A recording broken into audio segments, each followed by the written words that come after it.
कुछ लोग पैसे कमाते हैं, कुछ लोग इमारतें बनाते हैं,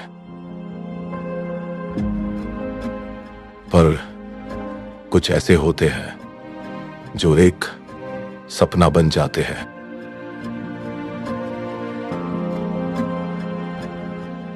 मैं बस एक मौका चाहता हूं, कुछ ऐसा करने का जो इस देश को बदल दे।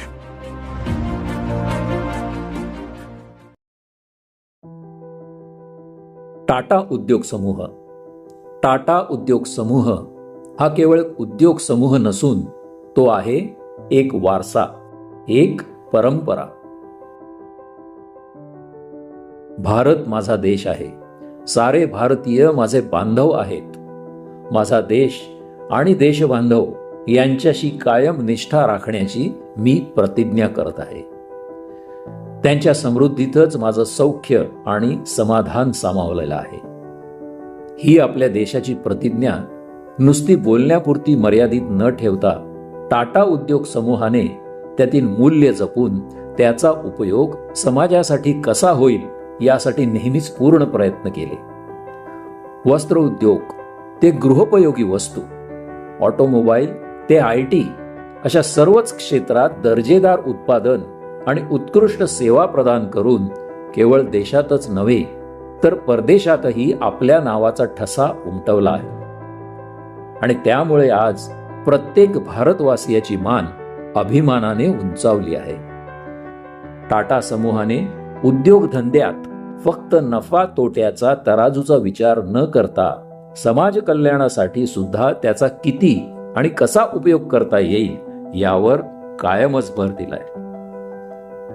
पुढे 1869 मध्ये वस्त्रोद्योग क्षेत्रात पदार्पण करून श्री जमशेदजी टाटा यांनी या समूहाचे बीज रोवले.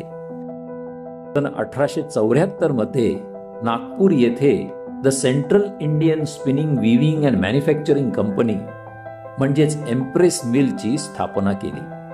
तर कामगारांसाठी सुद्धा त्यांनी सन 1886 मध्ये पेन्शन फंडाची स्थापना केली आणि 1895 पासून कामगारांना अपघात भरपाई देण्यास सुरुवात केली. त्यांनी कामगार कल्याणासाठी सुरू केलेल्या उपाययोजना ह्या इतर कंपन्यांपेक्षा कित्येक वर्ष पुढे होत्या. त्या काळी कोणीच करू शकले नाही ते टाटा समूहाने कामगारांसाठी करून दाखवले. सन 1903 मध्ये त्यांनी अशी एक वास्तू निर्माण केली जी भारताच्या उज्ज्वल भविष्याची आकर्षक झलक होती. आणि ती वास्तू म्हणजे मुंबईमधील ताजमहल हॉटेल. ताजमहल हॉटेल जिथे प्रत्येक भारतीय अभिमानाने जाऊ शकतोय.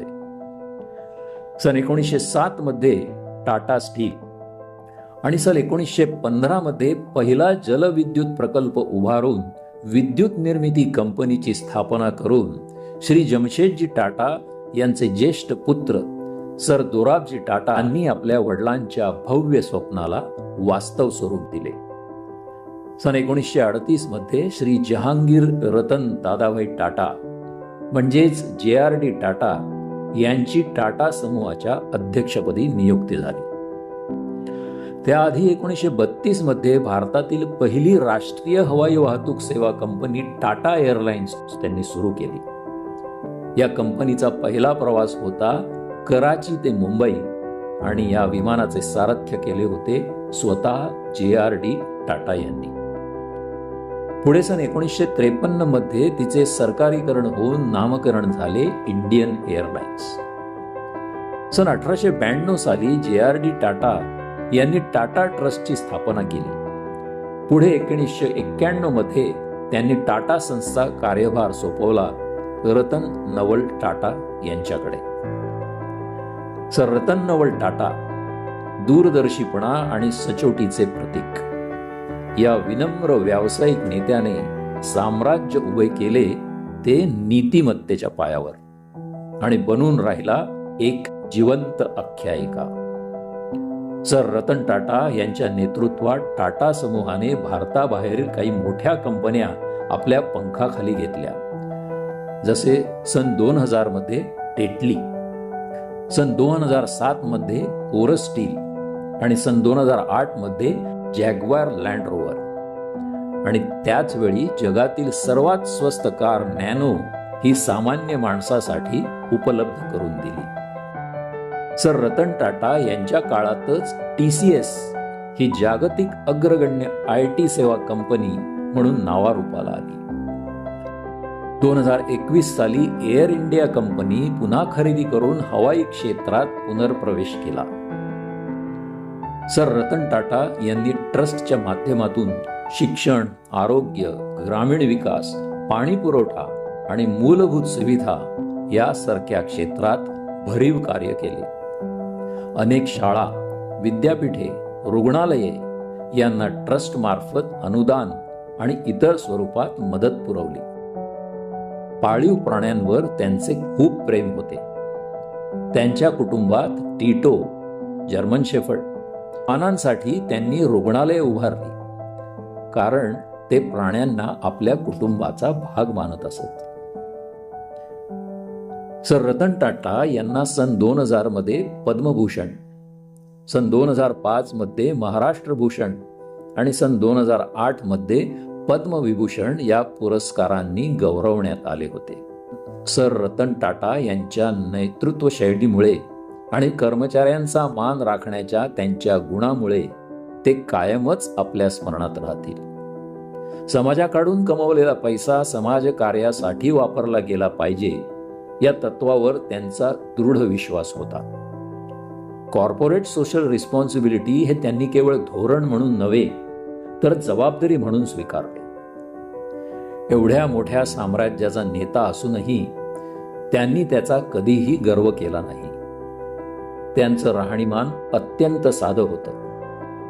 अशा या अलौकिक व्यक्तिमत्वामुळे आज टाटा हे नाव केवळ एक ब्रँड नाही तर विश्वासाचं प्रतीक बनलं आहे.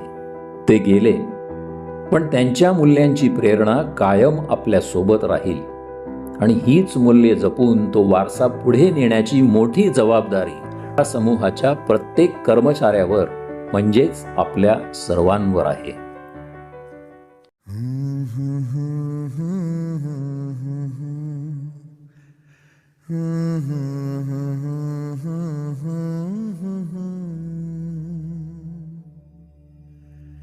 देश से है प्यार तो हर पल ये कहना चाहिए,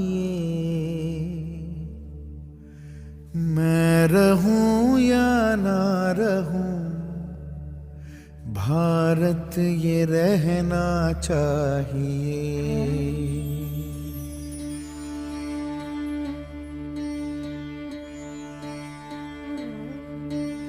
देश से है प्यार तो हर पल ये कहना चाहिए, मैं रहूं या ना रहूं भारत ये रहना चाहिए. सिलसिला ये बाद मेरे यूं ही चलना चाहिए, मैं रहूं या ना रहूं भारत ये रहना चाहिए.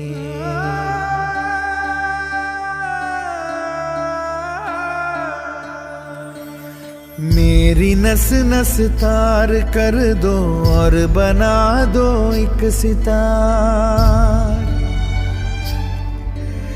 राग भारत मुझ पे छेड़ो झंझनाओ बार बार. देश से ये प्रेम आँखों से छलकना चाहिए। मैं रहूं या ना रहूं, भारत ये रहना चाहिए। शत्रु से कह दो जरा, सीमा में रहना सीख ले। ये मेरा भारत अमर है, सत्य कहना सीख ले। भक्ति की इस शक्ति को बढ़कर दिखाना चाहिए। मैं रहूं या ना रहूं, भारत ये रहना चाहिए।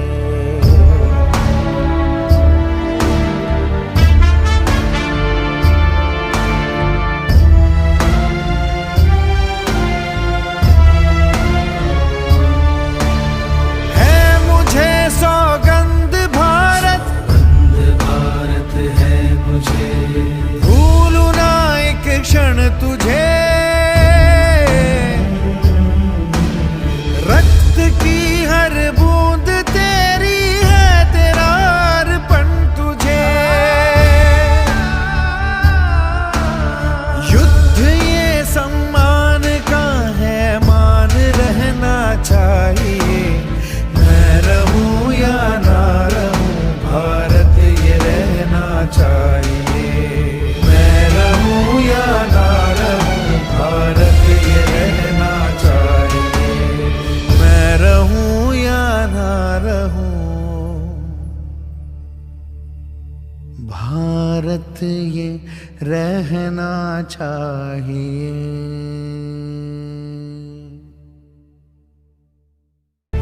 रहूं या ना रहूं, भारत ये रहना चाहिए।